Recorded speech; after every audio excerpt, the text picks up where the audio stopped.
on a bien vu effectivement que c'est le principal reproche que font les agriculteurs au gouvernement. Alors quelle issue? Il y a une solution à tout Alors, ça. oui, tout le monde parle de l'opacité, par exemple d'une très bonne loi, Egalim, tout le monde dit qu'effectivement Egalim, il ne faut pas l'enterrer, il faut aller plus.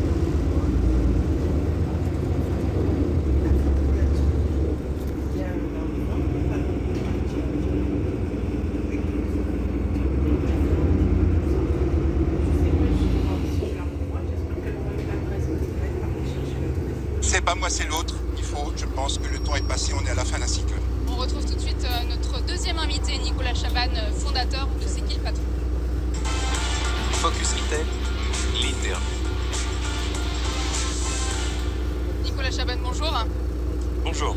Vous participez pour la deuxième fois au Salon de l'Agriculture. Ouais. Votre stand il est tenu par des producteurs et des consommateurs. Alors l'histoire de la coopérative C'est qui le patron, marque du consommateur, est née en 2016, en pleine crise du lait. Déjà des problèmes du prix du lait. Et donc c'est là qu'est née l'idée de créer cette marque alimentaire responsable qui respecte à la fois le producteur et le consommateur. Mais dites-moi, c'est qui le patron dans tout ça? Le patron, c'est vraiment, vous parlez de mon stand, mais notre stand. On est une coopérative, on est 14 000 dans la coopérative, beaucoup de gens partout en France qui veulent aider les producteurs.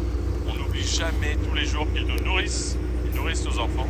Et on est devenu en 7 ans 16 millions d'acheteurs, c'est-à-dire un Français sur 4 qui a décidé que si les centimes parviennent bien jusqu'au producteur, alors on est prêt à faire de cette brique de lait la brique de lait la plus vendue de France. Donc il y a une très belle histoire collective.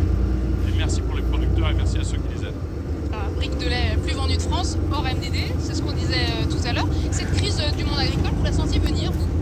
Nous, on la ressent depuis quasiment le départ. C'est pour ça que c'est né l'histoire. En 2016, les gens n'arrivaient pas à vivre de leur métier car les 120 € par jour, c'était déjà une réalité. Et là, depuis 3 ans, on a plusieurs fois appelé le président Macron et la première ministre, le premier ministre, à vraiment faire une espèce de cause nationale parce que il nous apparaissait comme impossible le fait que ça dure. Vous gagnez 300 € par jour, par mois, vous travaillez 7 jours sur 7, vous n'avez pas de vacances, vos enfants vous voient dans une vie difficile. Comment la future génération reprend? Donc on était en train de préparer une catastrophe nationale. C'est pas réparé, mais au moins on le sait. Voilà, le mur est monté. On ne peut pas ignorer que les producteurs en France ne vivent pas de leur métier. Alors justement, vous co-construisez des produits avec les producteurs pour les aider donc, à vivre de leur travail. 30 produits équitables ont été créés. Quelles sont les garanties pour le producteur? Alors les garanties, elle est très bien votre question. La garantie la plus simple, c'est de demander au producteur quel prix tu dois être payé sur un litre de lait pour qu'on ait le droit de marquer ce lait rémunère juste au prix au producteur. À partir du moment où c'est le producteur qui répond, la garantie est totale. Mais on ne s'est pas arrêté là. On a fait en sorte que tout le monde puisse aller vérifier chez les producteurs, les yeux dans les yeux, est-ce que vraiment vous recevez ces centimes? Est-ce que votre vie change?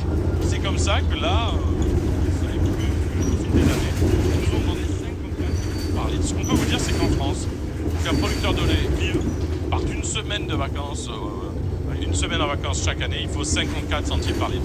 Chaque centime en dessous de ce prix, c'est 5 à 7 000 € de moins pour lui par an, pour vous donner une idée. Alors j'aimerais qu'on revienne à votre dernière actualité. Vous venez de sortir une nouvelle... Place Sébastopol.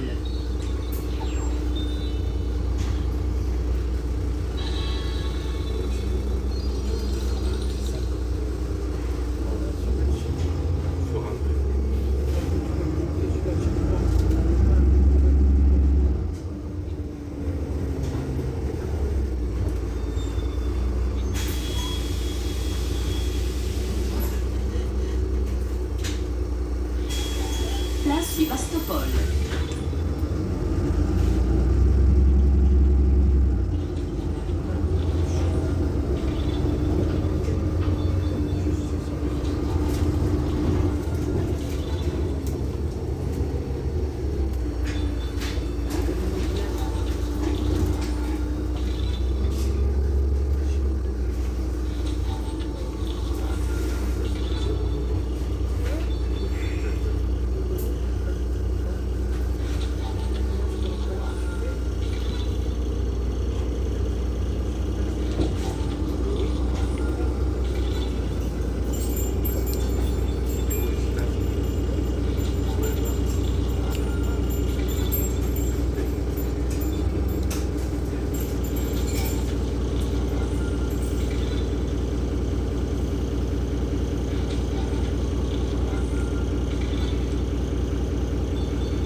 seulement 8%. Donc c'est clairement un problème franco-français. Alors,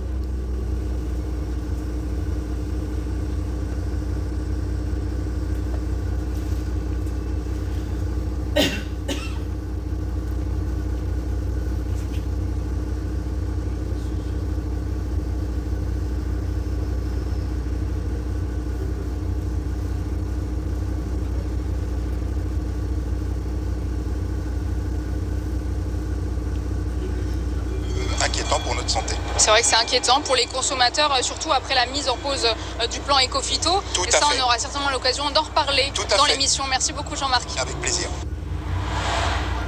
Et pour le mot de la fin, j'aimerais préciser que 25% des exploitants vivent sous le seuil de pauvreté. Cela alors que l'alimentation en France est sensiblement plus chère que dans le reste de l'Europe.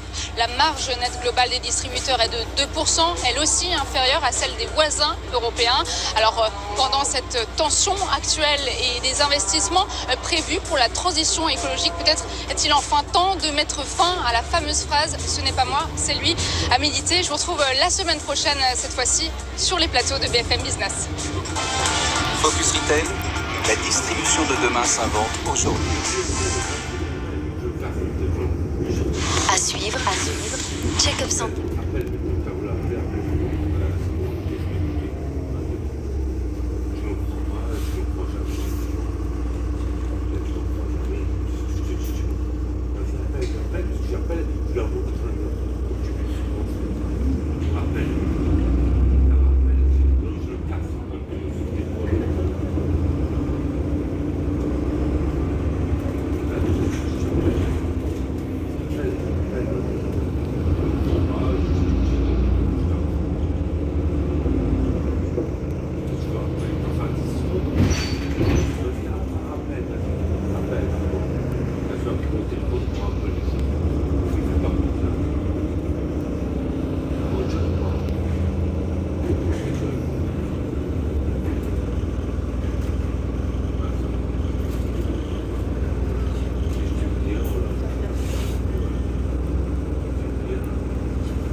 Sébastopol.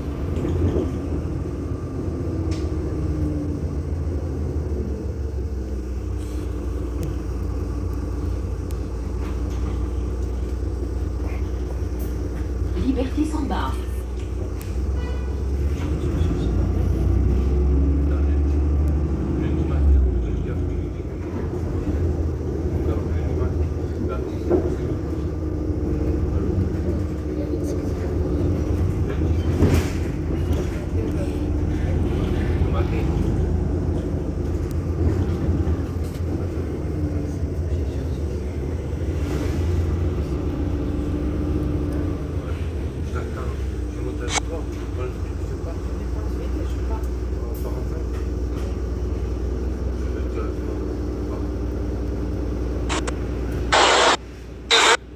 Il y a quelqu'un qui vient.